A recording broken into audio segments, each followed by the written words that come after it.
Welcome back to Bharat hospitals lifeline. അപ്പോൾ നമ്മുടെ collar Deepa ചോദിച്ചു നിർത്തിയ സ്ഥലത്ത് നിന്ന് തന്നെ നമുക്ക് തുടരാം. അപ്പോൾ എന്തെല്ലാമാണ് ഇപ്പോൾ മാർക്കറ്റിൽ അവൈലബിൾ ആയിട്ടുള്ള ഹിയറിംഗ് എയ്ഡ്സ്, അതിൽ ഒരു ഓഡിയോളജിസ്റ്റ് എന്തൊക്കെയാണ് റെക്കമെൻഡ് ചെയ്യുന്നത്? നമുക്ക് ഓഡിയോളജിസ്റ്റിന് ഒത്തിരിയേറെ റോളുകളുണ്ട്. എങ്ങനെയുള്ള ശ്രവണ സഹായികളാണ് ഒരു കേൾവിക്കുറവിന് നമ്മൾ ഡിസ്പെൻസ് ചെയ്യേണ്ടത് എന്നുള്ളത്. കാരണം കേൾവിക്കുറവിൻ്റെ കാഠിന്യം ഒരു പ്രധാനപ്പെട്ട ക്രൈറ്റീരിയയാണ്. എന്ത് കേരമുണ്ട് കേൾവിക്കുറവ്, അതൊരു പ്രധാനപ്പെട്ട ക്രൈറ്റീരിയ. പിന്നെ ചെവിയുടെ ഉള്ളിൽ വെക്കുന്ന ശ്രവണ സഹായി വേണോ അതോ ചെവിയുടെ പുറത്ത് വെക്കുന്ന ശ്രവണ സഹായി വേണം? ബിഹൈൻഡ് ദ ഇയർ, ചെവിയുടെ പുറകിൽ. അത് ചെവിയുടെ ഉള്ളിലിരിക്കുന്നതാണെങ്കിൽ ഡിസ്ക്രീറ്റ് ആണ്, ആരും അത്ര പെട്ടെന്ന് ശ്രദ്ധിക്കത്തില്ല. അപ്പൊ അതിന് വില കൂടും. ചെവിയുടെ വെളിയിൽ വെക്കുന്ന ശ്രവണ സഹായി ആണെങ്കിൽ അതിൻ്റെ അകത്തെ ബാറ്ററി ലൈഫ് കൂടുതലാണ്. വലിയ ബാറ്ററിയാണ് ബിഹൈൻഡ് ദി ഇയർ ശ്രവണ സഹായികൾ ഇരിക്കുന്നത്. അപ്പോൾ ഒരു 3-4 ആഴ്ച നമുക്ക് കിട്ടും, അതിൻ്റെ ബാറ്ററി ലാസ്റ്റ് ചെയ്യും. അപ്പം ഉള്ളിൽ വെക്കുന്നതാണെങ്കിൽ അതിൻ്റെ ബാറ്ററി വളരെ ചെറുതായതുകൊണ്ട് ഇപ്പം നമ്മൾ കാണിക്കുകയാണെങ്കിൽ കാണാൻ ബുദ്ധിമുട്ടായിരിക്കും. ഇത് 675 എന്ന് പറഞ്ഞാൽ വളരെ വലിയ സൈസുള്ള ശ്രവണ സഹായിയാണ്. അത് ഹിയറിംഗ് എയ്ഡിന്റെ പുറകിൽ വെക്കുമ്പോൾ ഇതിൽ പവർ കൂടുതലുണ്ട്, കറണ്ട് കൂടുതലുള്ളതുകൊണ്ടാണ് 3-4 ആഴ്ച കിട്ടുന്നത്. സൈസ് 10 എന്ന് പറയുന്ന ബാറ്ററി വളരെ കുഞ്ഞാണ്. അത് ചെവിയുടെ ഉള്ളിൽ വെക്കുന്ന CICക്ക് സാധാരണ ഉപയോഗിക്കുന്നതാണ്. ഒരു 3-4 ദിവസമേ ഉള്ളൂ ഇതിലെ കറണ്ട് ലാസ്റ്റ് ചെയ്യത്തുള്ളൂ.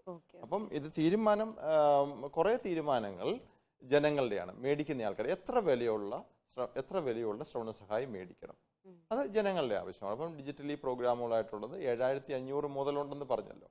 അപ്പം അവനോന് താങ്ങാൻ പറ്റുന്ന ശ്രവണ സഹായികൾ അവനോൻ മേടിക്കുക. പക്ഷെ അതിന്റെ ഫീച്ചറുകൾ വില കൂടുന്നതനുസരിച്ച് ചാനലുകളുടെ എണ്ണം കൂടുമ്പോൾ സൗണ്ടിന്റെ ക്വാളിറ്റിയും ക്ലാരിറ്റിയും കൂടും. ലെവലുകളല്ല, ഈ ഓഡിയോഗ്രാമിനെ നമ്മൾ 250 ഹെർട്സ് മുതൽ 8000 ഹെർട്സ് വരെ നമ്മൾ പറഞ്ഞല്ലോ, ആ പിച്ചുകളാണ് നമ്മൾ ടെസ്റ്റ് ചെയ്യുന്നത്, ആ റേഞ്ച്. അതിനെ ഒന്നായിട്ട് പ്രോഗ്രാം ചെയ്യാൻ പറ്റുന്നതിനെയാണ് സിംഗിൾ ചാനൽ എന്ന് പറയുന്നത്. അതിനെ 2ആയിട്ട് ഡിവൈഡ് ചെയ്ത് അതിനെ ഫൈൻ ട്യൂൺ ചെയ്യുമ്പോൾ അതിന് 2 ചാനൽ ആവും. ഒരു 40 ചാനൽ ആവുമ്പോൾ അതിന്റെ ക്ലാരിറ്റിയും ഷാർപ്നെസ്സും വളരെ ഹൈ ആയിരിക്കും. അപ്പോൾ അതിന് ലക്ഷങ്ങൾ വില വരും. അപ്പോൾ വില കൊണ്ടുപോകാൻ കൂടുതലായിരിക്കും. അതാണ് അതിന്റെ പ്രത്യേകത. ഡോക്ടർ, ഒരു കോൾ വന്നിരിക്കുകയാണ്. ഹലോ ഹലോ, നമസ്കാരം.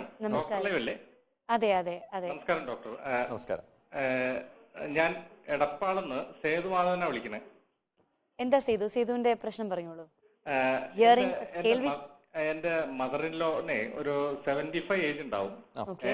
അപ്പൊ അവര് പെട്ടെന്ന് ഒരു ഇയർ നഷ്ടപ്പെട്ട്, കേൾവി നഷ്ടപ്പെട്ട്. അപ്പൊ ഇത് ഹെറിഡിറ്ററി ആയിട്ട് ഇത് സംഭവിക്കാവുന്നതാണോ?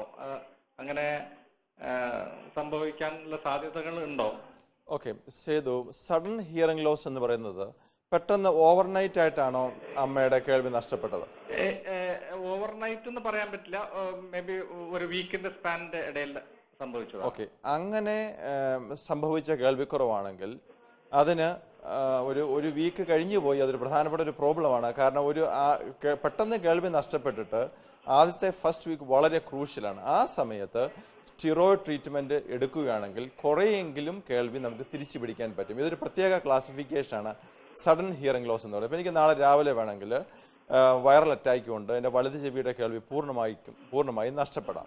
പക്ഷേ അതിന് നമ്മളത് തിരിച്ചറിഞ്ഞ് പെട്ടെന്ന് ഒരു ENT കൺസൾട്ടേഷൻ നടത്തി ഒരു കൊള്ളാവുന്ന നല്ല ഒരു ENTനെ കണ്ടിട്ട്, ENT സാധാരണഗതിയിൽ ഓസ്ട്രേലിയയിലെ എൻ്റെ അനുഭവം അനുസരിച്ച് സ്റ്റിറോയിഡ്, വളരെ സ്ട്രോങ് സ്റ്റിറോയിഡ് കൊടുത്തു കഴിയുമ്പോൾ കുറേയെങ്കിലും കേൾവി നമുക്ക് റീഗെയിൻ ചെയ്യാൻ സാധിക്കും. ആ ഒരു ഫസ്റ്റ് വീക്ക് ലാപ്സ് ആക്കി കഴിഞ്ഞാൽ അതൊരു പെർമനന്റ് ഹിയറിംഗ് ലോസ്, പിന്നീട് അത് തിരിച്ചു പിടിക്കാൻ പറ്റാത്ത ഒരു ഹിയറിംഗ് ലോസിലോട്ട് ആകും.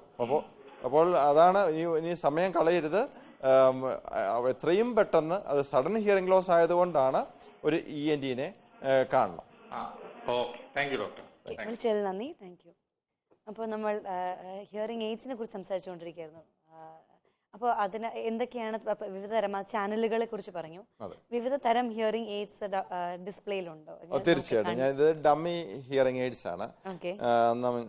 ഞാനത് കാണിക്കാം. ചെവിയുടെ പുറകിൽ വെക്കുന്ന ശ്രവണ സഹായി, ബിഹൈൻഡ് ദി ഇയർ. ഇതിപ്പം ഈ വലിപ്പത്തിനേക്കാളും കുഞ്ഞു വലിപ്പമുള്ള ശ്രവണ സഹായി, വളരെ ചെറിയ ശ്രവണ സഹായികളുമുണ്ട്. ഇത് വെക്കുന്നത് ബിഹൈൻഡ് ദി ഇയർ എന്ന് പറയുന്ന ആ വാക്ക് പറയുന്നത് പോലെ തന്നെ ചെവിയുടെ പുറകിലോട്ട് വെക്കുന്നു. അതായത് എന്നിട്ട് ഉള്ളിലോട്ട്. അതായത് ഇവിടെ എന്താ സംഭവിക്കുന്നത്, ഒന്നോ ഒന്നിൽ കൂടുതലോ മൈക്രോഫോണിന്റെ സഹായത്തോടുകൂടി ഇപ്പൊ അനുശ്രീ എന്നോട് സംസാരിക്കുകയാണെങ്കിൽ അത് ഈ മൈക്രോഫോൺ ആംപ്ലിഫൈ ചെയ്ത് അത് സ്പീക്കറിലൂടെ നമ്മുടെ ചെവിയുടെ ഉള്ളിലെത്തും.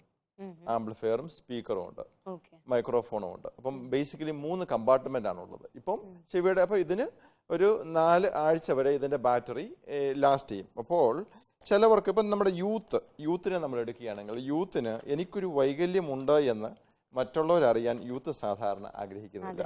അപ്പം നമ്മൾ കുഞ്ഞു കുട്ടികളിൽ ബിഹൈൻഡ് ദ ഇയർ ആണ് വെക്കുന്നത്. നമ്മളിപ്പം നമ്മളൊരു 1 വയസ്സുള്ള കുട്ടിക്ക് കേൾവിക്കുറവുണ്ട്, നമ്മൾ ഡയഗ്നോസ് ചെയ്ത് കണ്ടെത്തി, നമ്മൾ ബിഹൈൻഡ് ദ ഇയർ വെക്കുന്നു. കാരണം എന്താണെന്ന് പറഞ്ഞു കഴിഞ്ഞാൽ ഞാൻ കുഞ്ഞു കുട്ടിക്ക് ഈ CIC ചെവിയുടെ ഉള്ളിൽ വെക്കുന്ന ശ്രവണസഹായി വെക്കാൻ പാടില്ല. കാരണം കുട്ടി വളർന്നുകൊണ്ടിരിക്കുകയാണ്. കുട്ടി വളർന്നുകൊണ്ടിരിക്കുമ്പോൾ ചെവിയുടെ സൈസ് മാറിക്കൊണ്ടിരിക്കും. അപ്പോൾ യൂണിവേഴ്സലി ലോകത്തെല്ലായിടത്തും കുഞ്ഞു കുട്ടികൾക്ക് വെക്കുന്നത് ചെവിയുടെ പുറകിൽ വെക്കുന്ന ശ്രവണസഹായിയാണ്. പക്ഷേ ഈ പുറകിൽ വെക്കുന്ന ശ്രവണം വെച്ച് യൂത്തായി ഒരു ടീനേജിലോട്ട് കടക്കുമ്പോൾ മറ്റുള്ളവരൊക്കെ ശ്രദ്ധിക്കുന്നു. സ്വാഭാവികമായിട്ടും കുട്ടികൾക്കുണ്ടാവുന്ന ചെറുപ്പക്കാർക്കുണ്ടാവുന്ന മറ്റേ ആൾ വിചാരിക്കും. നമ്മുടെ ആൾക്കാർക്ക് പ്രത്യേകിച്ച് വൈകല്യം എപ്പോഴും ഹൈലൈറ്റ് ചെയ്യുന്നൊരു പ്രവണത നമ്മുടെ മലയാളികൾക്കും അല്ലെങ്കിൽ നമ്മുടെ കൾച്ചറിൽ വളരെ കൂടുതലുണ്ട്. ആ പൊട്ടൻ, ആ ചാട്ടൻ എന്നൊക്കെ പറഞ്ഞ് നമ്മളെ ആ നെഗറ്റീവ് ഫുൾ ഹൈറ്റ് ചെയ്യുന്നത്. അപ്പോൾ ആ പ്രായത്തിൽ പിന്നീട് ആ ചെവിയുടെ വളർച്ച ഒരു സ്റ്റാഗ്നൻ്റ് ആയതുകൊണ്ട് പിന്നീട് അധികം ചെവിയുടെ സൈസിന് വ്യത്യാസം വരാത്തതുകൊണ്ട് നമുക്ക് ഈ ചെറുപ്പക്കാർക്ക് കേൾവിക്കുറവുണ്ടെങ്കിൽ വളരെ ചെറിയ ശ്രവണസഹായി വെക്കാൻ പറ്റും. ഇത് ചെവിയുടെ ഉള്ളിലോട്ട് വെച്ച് കഴിഞ്ഞ് കഴിഞ്ഞാൽ ആരും തന്നെ പ്രത്യേകിച്ച് ശ്രദ്ധിക്കത്തില്ല. ഇതിപ്പം ക്യാമറയിൽ ക്യാപ്ചർ ചെയ്യുമോ എന്ന് എനിക്കറിയില്ല. വളരെ ചെറുതാണ്, അത് ശ്രദ്ധയിൽപ്പെടാൻ വളരെ ബുദ്ധിമുട്ടാണ്. അപ്പം അതാണ് ഡിസ്ക്രീറ്റ്നെസ്. അപ്പം നമ്മളൊക്കെ പണ്ട് ബോഡി എയ്ഡ് കണ്ടിട്ടുണ്ട്. ഒരു പോക്കറ്റിൽ ഒരു റിസീവർ, പിന്നെ ചെവിയിലുള്ളത്. അതൊന്നും ഇപ്പോഴത്തെ കാലത്ത് വെക്കാൻ അതിന് ഒരു പ്രത്യേകത എന്ന് പറഞ്ഞു കഴിഞ്ഞാൽ നമ്മുടെ ഓഡിയോഗ്രാമിന് യാതൊരു സിഗ്നിഫിക്കൻസും ഇല്ല. ഡിജിറ്റലി പ്രോഗ്രാം ചെയ്യാൻ പറ്റുന്നതല്ല അവ. അപ്പോൾ ഇന്നത്തെ എപ്പിസോഡിൽ വന്ന് ഒത്തിരി അധികം കാര്യങ്ങൾ ചർച്ച ചെയ്തു.